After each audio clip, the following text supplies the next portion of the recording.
नेपाल दर्पणमा साथी भोजेन्द्र बस्नेतसँगै मदन पौड्यालको नमस्कार। नेपाल दर्पण उज्यालो रेडियो नेटवर्क काठमाडौँमा 90 मेगाहर्जसँगै देशभरिका विभिन्न एफएम स्टेशनहरूबाट तथा मोबाइल एप्लिकेसन र अनलाइनबाट संसारभर एकसाथ प्रसारण भइरहेको छ।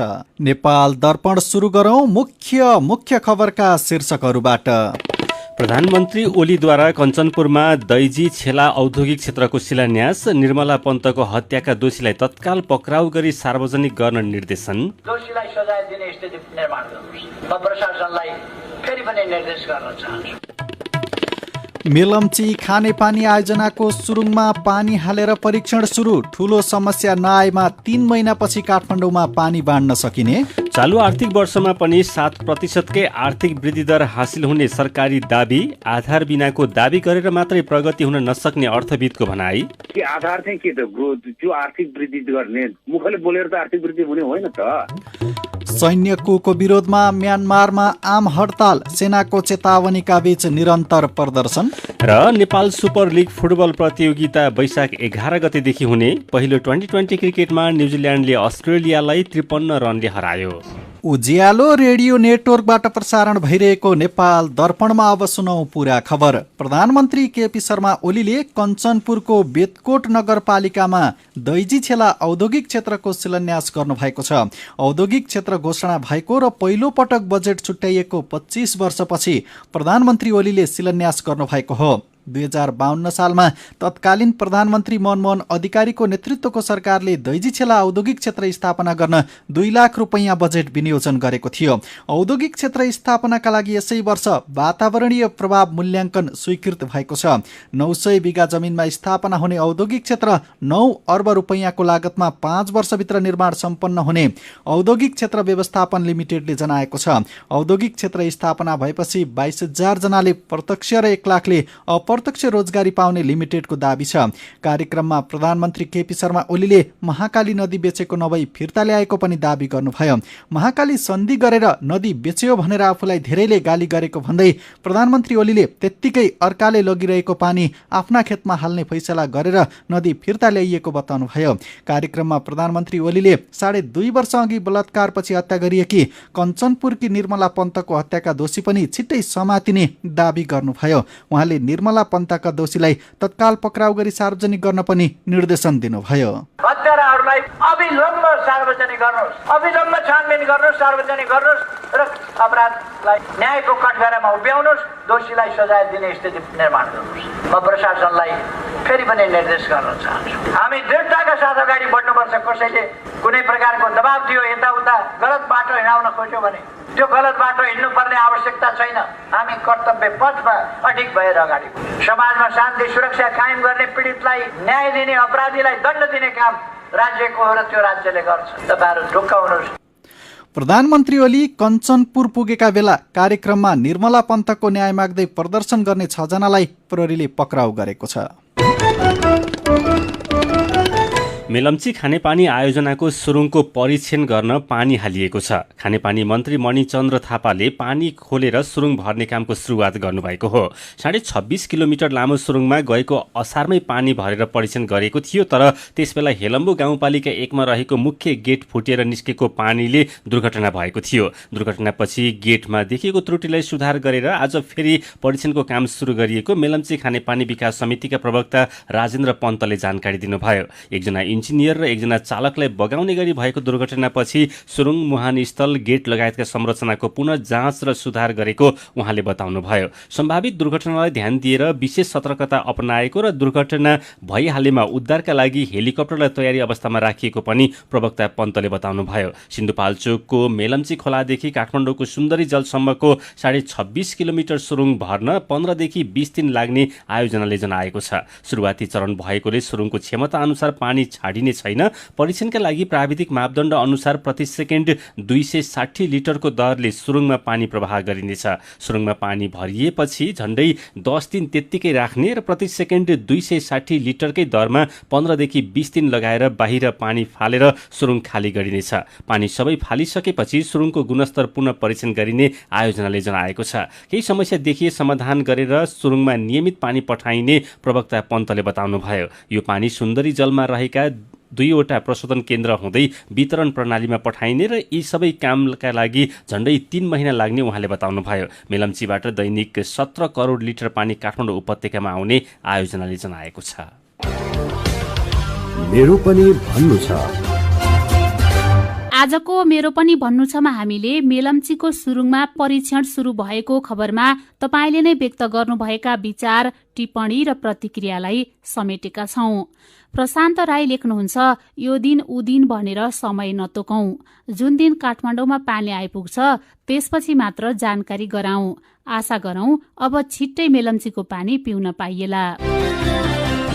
हरि भण्डारी फेसबुकमा लेख्नुहुन्छ, होइन मेलम्चीको पानी कति पटक परीक्षण गर्नुपर्ने हो बुझ्नै सकिएन।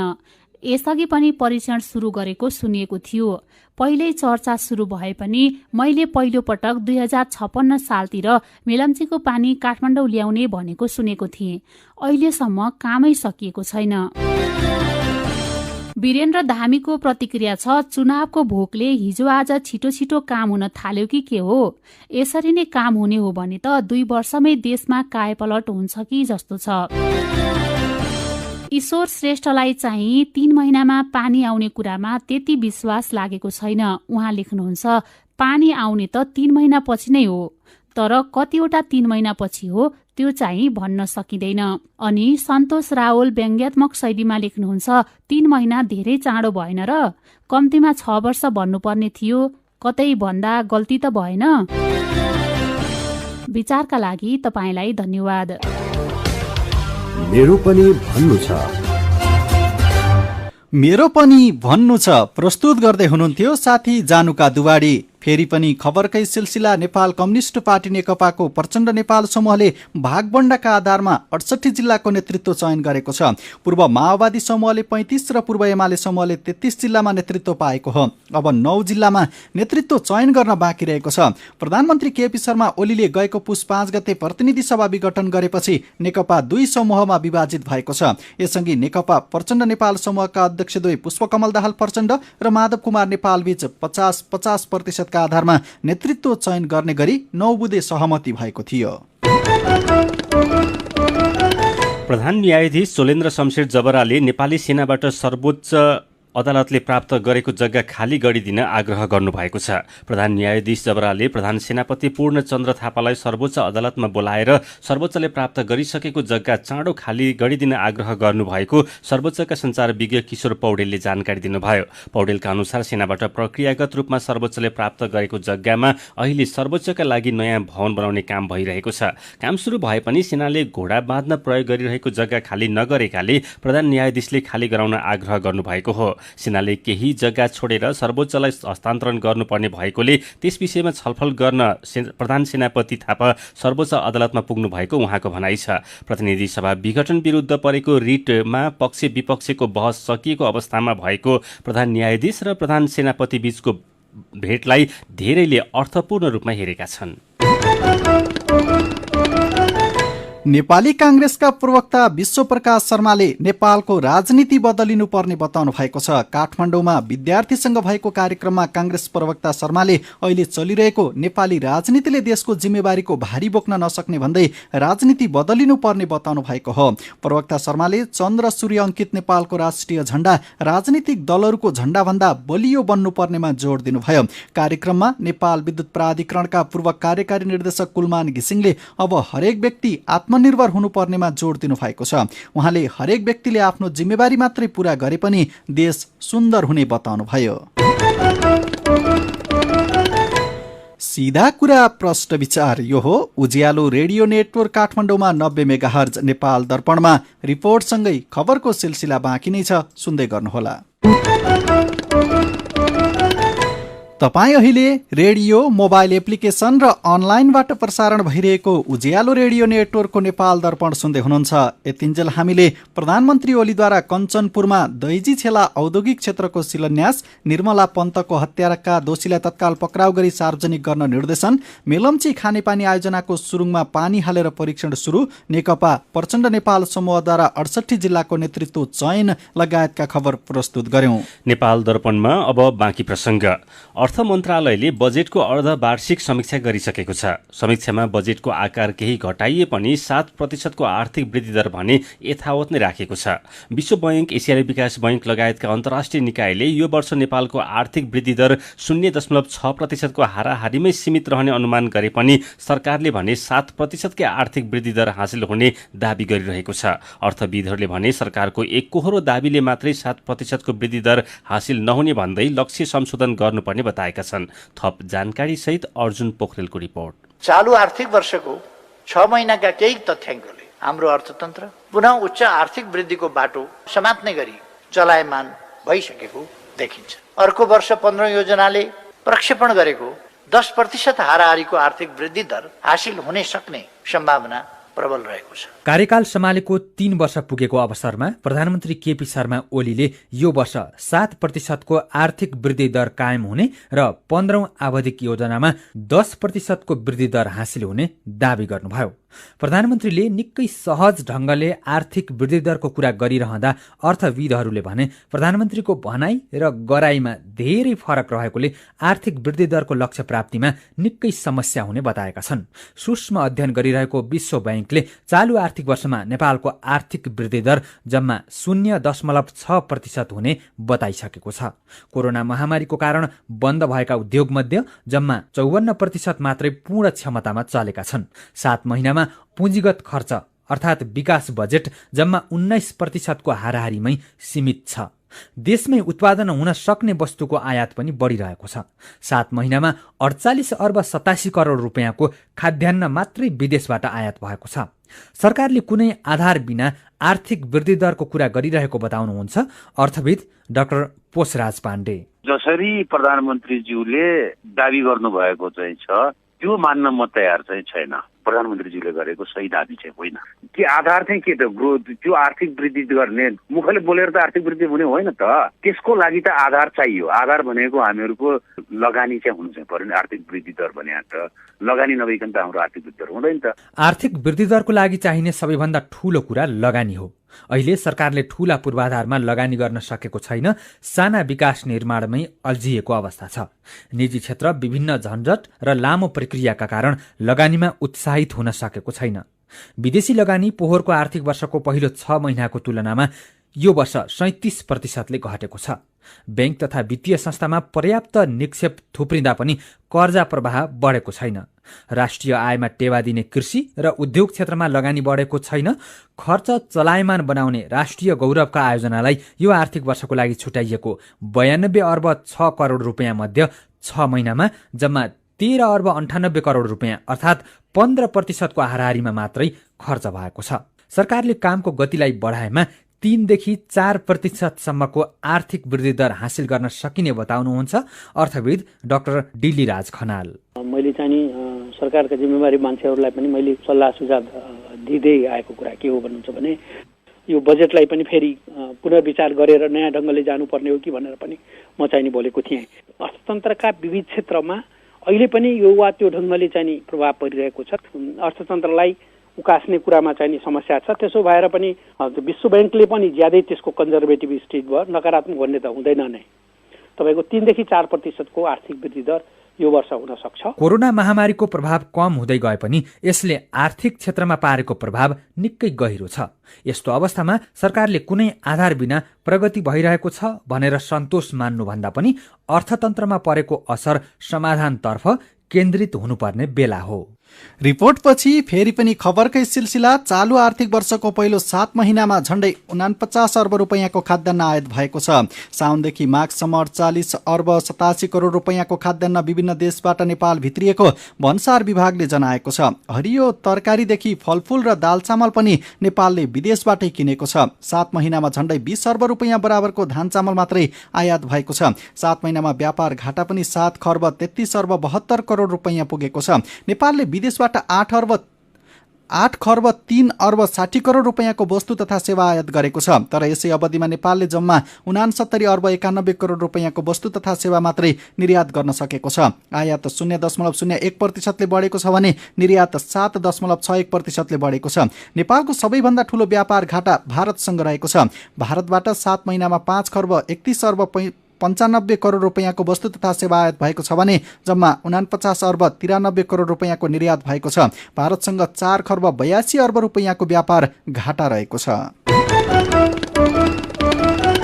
सरकारले कोरोना बिमा दावी गरेकाहरूले सहज सेवा नपाएको प्रति ध्यानकर्षण भएको जनाएको छ। स्वास्थ्य तथा जनसङ्ख्या मन्त्रालयले बिमा सम्बन्धमा जरुरी सार्वजनिक सूचना निकालेर बिमितहरू विभिन्न सङ्घ संस्थामा दौडधुप गर्नुपर्दा अनावश्यक दुःख पाएको भन्दै दावीका लागि प्रक्रियामा रहेका वा प्रमाणीकरण भएका बिमितहरूको विवरण सार्वजनिक रूपमा अध्यावधि गर्न बिमा कम्पनीहरूलाई अनुरोध गरेको छ।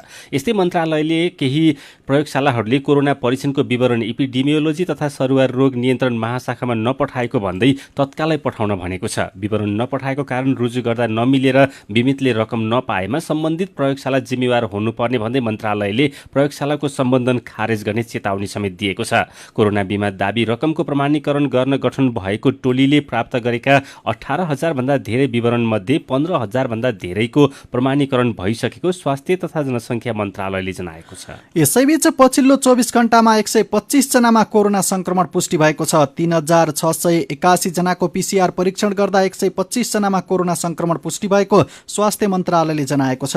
यो सँगै नेपालमा कोरोना संक्रमण पुष्टि हुनेको संख्या 2,73,556 पुगेको छ। त्यस्तै पछिल्लो 24 घण्टामा 90 जना निको भएसँगै कोरोना संक्रमणबाट मुक्त हुनेको संख्या 2,69,966 पुगेको छ। पछिल्लो 24 घण्टामा कोरोना संक्रमणबाट कसैको पनि ज्यान गएको छैन।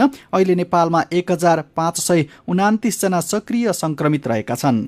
यसैबीच पर्यटन व्यवसायीले कोरोना विरुद्धको खोप लगाएका तथा PCR रिपोर्ट नेगेटिभ लिएर आएका पर्यटकलाई निर्बाध रूपमा घुम्न दिनुपर्ने माग गरेका छन्। पर्यटन व्यवसायीका 31 वटा संगठनहरूले काठमाडौँमा संयुक्त पत्रकार सम्मेलन गरी क्वारेन्टिनलाई बाध्यात्मक नबनाउन र 5,000 अमेरिकी डलर बराबरको कोरोना बिमा गरेर आउनुपर्ने व्यवस्था खारेज गर्न माग गरेका हुन्। उनीहरूले सुरक्षाका उपाय अपनाएर सेवा दिने गरी सम्पूर्ण पर्यटन गतिविधि सञ्चालन गर्न पाउनुपर्ने माग गरेका छन्। पत्रकार सम्मेलनमा trekking agencies association of Nepal टानका अध्यक्ष खुम बहादुर सुवेदीले सरकारले तोकेको मापदण्ड कायम रहे विदेशी पर्यटक आउन समस्या हुने र यसले देशको पर्यटन व्यवसाय उठ्नै नसक्ने गरी थला पर्ने बताउनुभयो।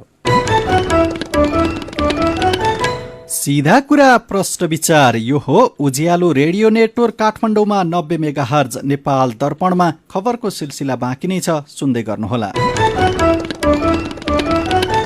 विभिन्न रेडियो स्टेशनबाट मेचीदेखि महाकालीसम्म र मोबाइल एप्लिकेसन तथा अनलाइनबाट संसारभरि एकसाथ प्रसारण भइरहेको नेपाल दर्पणमा तपाईँलाई फेरि स्वागत छ। अब बाँकी खबर। विभिन्न संवैधानिक आयोगको संयुक्त बैठकले संवैधानिक आयोगहरूको सम्पर्क मन्त्रालयको रूपमा प्रधानमन्त्री तथा मन्त्री परिषदको कार्यालय हुनुपर्ने निर्णय गरेको छ। राष्ट्रिय मुस्लिम आयोगको पहलमा मानव अधिकार आयोग, महिला आयोग, आदिवासी जनजाति आयोग, दलित आयोग तथा समावेशी आयोग लगायतका विभिन्न संवैधानिक आयोगका नवनियुक्त पदाधिकारीहरूसँग परिचयात्मक एवं स्वागत कार्यक्रममा अहिलेसम्म संघीय मामिला तथा सामान्य प्रशासन मन्त्रालय सम्पर्क मन्त्रालयको रूपमा रहेकोमा अब सोझै प्रधानमन्त्री कार्यालयमा राख्न माग गर्ने निर्णय भएको राष्ट्रिय मुस्लिम आयोगका अध्यक्ष समीम मिया अन्सारीले बताउनुभयो। गोरखाको बारपाकमा खाना खाएर सुतेका एकै परिवारका 3 जनाको ज्यान गएको छ। लिवाचे टोलका तिलबहादुर गुरुङ, उहाँकी बुहारी आइतकुमारी गुरुङ र नातिनी उषा गुरुङ बिहान मृत भेटिएका प्रहरीले जनाएको छ।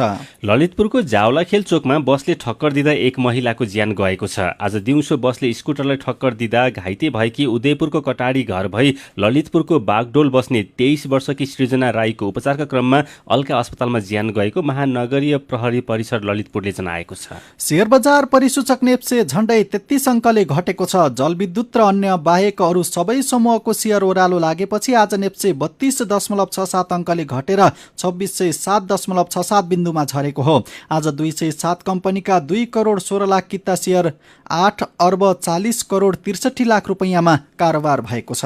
चितवनको भरतपुर महानगरपालिका वडा नम्बर 18 मा निर्माणाधीन चनौली शीत भण्डारमा 7 वर्षपछि उपकरण जडानको काम थालिएको छ। कृषि उत्पादन, फलफूल, दूध र मासुजन्य पदार्थको सुरक्षित भण्डारण गर्न 2070 सालको वैशाख 27 मा निर्माण सुरु भएको शीत भण्डार अझै सम्पन्न हुन सकेको छैन। अहिले भवन निर्माणको काम सकेर यान्त्रिक उपकरण जडानको काम भइरहेको चनौली शीत भण्डार सहकारी संस्था लिमिटेडका अध्यक्ष सूर्यमणि पौडेलले बताउनुभयो। सप्तरीमा पानीमा डुबेर एक बालकको ज्यान गएको छ। हनुमान नगर कंकालिनी नगरपालिका वडा नम्बर 1 मा रहेको मामाघर आएका राजेश मेहताको ज्यान गएको जिल्ला प्रहरी कार्यालय सप्तरीले जनाएको छ।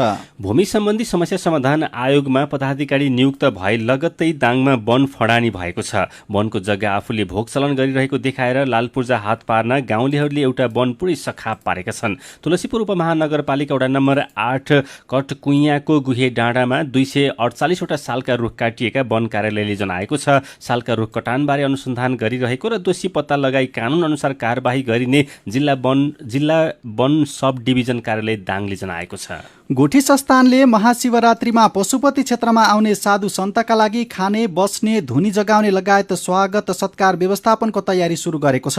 साधु सन्तका लागि धुनी जगाउन 34,800 किलो दाउराको व्यवस्था गरिएको गोठी संस्थान पशुपति गोसारा कार्यालयका प्रमुख उमा आचार्यले जानकारी दिनुभयो। यस वर्ष फागुन 27 गते महाशिवरात्रि पर्व परेको छ। नेपाल दर्पणमा अब विदेशका खबर। म्यानमारमा भएको सैन्य कुको विरोधमा आज पनि हजारौं मानिस सडकमा भेला भएर प्रदर्शन गरिरहेका छन्। सेनाले सैन्य सरकारका प्रतिनिधि विरुद्ध भ्रम फैलाएमा 20 वर्षसम्म कैद सजाय हुने चेतावनी दिए पनि म्यानमारका मुख्य शहरमा हजारौं मानिस भेला भएर प्रदर्शन गरिरहेका छन्। व्यवसायी र कामदार व्यापार व्यवसाय बन्द गरेर प्रदर्शनीमा गएका छन्। आज म्यानमारमा आम हडताल आह्वान गरिएको थियो। सेनाले हिंसा भड्किन सक्ने र थप क्षति हुन सक्ने चेतावनी दिए पनि प्रदर्शनकारीहरू पछि नहटेका बीबीसीले जनाएको छ। गएको माघ 19 गते सेनाले प्रजातन्त्रवादी नेत्री आङ सान सुकी सहितका नेताहरूलाई पक्राउ गरेर देशको शासनसत्ता आफ्नो हातमा लिएपछि म्यानमारमा तनाव बढेको छ। प्रदर्शनमा प्रहरीको गोली लागेर 3 जनाको ज्यान गइसकेको छ। अमेरिकाको वायु सेवा कम्पनी युनाइटेड एयरलाइन्सले आफ्ना 24 वटा बोइङ 777 विमान ग्राउन्ड गर्ने निर्णय गरेको छ। अस्ति शनिबार उडेको केही बेरमा एउटा विमानको इन्जिन बिग्रिएपछि एयरलाइन्सले त्यस्तै इन्जिन भएका विमानलाई ग्राउन्ड गरेको बीबीसीले जनाएको छ। डेनभरबाट 231 यात्रु र चालक दलका 10 सदस्यसहित उडेको विमानको इन्जिन बिग्रिएर इन्जिनका टुक्राहरू आवासीय क्षेत्रमा खसेका थिए। आकाशमा इन्जिन बिग्रिए पनि पाइलटले मानवीय क्षति हुन नदिई कुशलतापूर्वक विमान अवतरण गराएका थिए। दुर्घटनापछि जापानका 2 मुख्य वायु सेवा कम्पनीले उस्तै इन्जिन भएका 38 वटा र कोरियन एयरले 6 वटा विमान ग्राउन्ड गरिसकेका छन्। बोइङ कम्पनीले छानबिन नसकिएसम्म दुर्घटनामा परेको जस्तै इन्जिन प्रयोग गर्ने बोइङ 777 विमानका सबै उडान स्थगित गर्न सुझाव दिएको छ। बोइङ कम्पनीका अनुसार त्यस्तो इन्जिन भएका 128 वटा विमान रहेका छन्। नेपाल दर्पणमा अब खेल खबर। नेपाल सुपर लिग फुटबल प्रतियोगिता वैशाख 11 गतेदेखि सुरु हुने भएको छ। Nepal sports and invest management र अखिल नेपाल फुटबल सङ्घ एन्फाको प्राविधिक सहयोगमा लिग आउँदो वैशाख 11 गतेदेखि सुरु हुने भएको हो। राउन्ड रोबिन लिगका आधारमा हुने प्रतियोगितामा प्रदेशबाट प्रतिनिधित्व गर्ने गरी विभिन्न टिमको सहभागिता रहनेछ। प्रतियोगितामा हरेक टिममा विदेशी खेलाडीको पनि सहभागिता रहनेछ। प्रतियोगितामा 19 खेलहरू हुने आयोजक नेपाल स्पोर्ट्स एन्ड इन्भेस्ट्स म्यानेजमेन्टले जनाएको छ। खेलाडीको छनौट अनुबन्ध अर्थात् अक्सनबाट हुनेछ। हरेक टिमले विभिन्न श्रेणीबाट 20 खेलाडी छनौट गर्नेछन्। प्रतियोगिता त्रिपुरेश्वरमा रहेको दशरथ रङ्गशालामा वैशाख 25 गतेसम्म चल्नेछ। र अस्ट्रेलियासँगको पहिलो 2020 क्रिकेट न्युजिल्यान्डले 53 रनले जितेको छ। क्रिस्टचर्चमा पहिले ब्याटिङ गरेको घरेलु टोली न्युजिल्यान्डले निर्धारित 20 ओभरमा 5 विकेट गुमाएर 184 रन बनाएको थियो। जितका लागि 185 रनको लक्ष्य पछाएको अस्ट्रेलिया 17 ओभर 3 बलमा 131 रन बनाउँदा अल आउट भयो।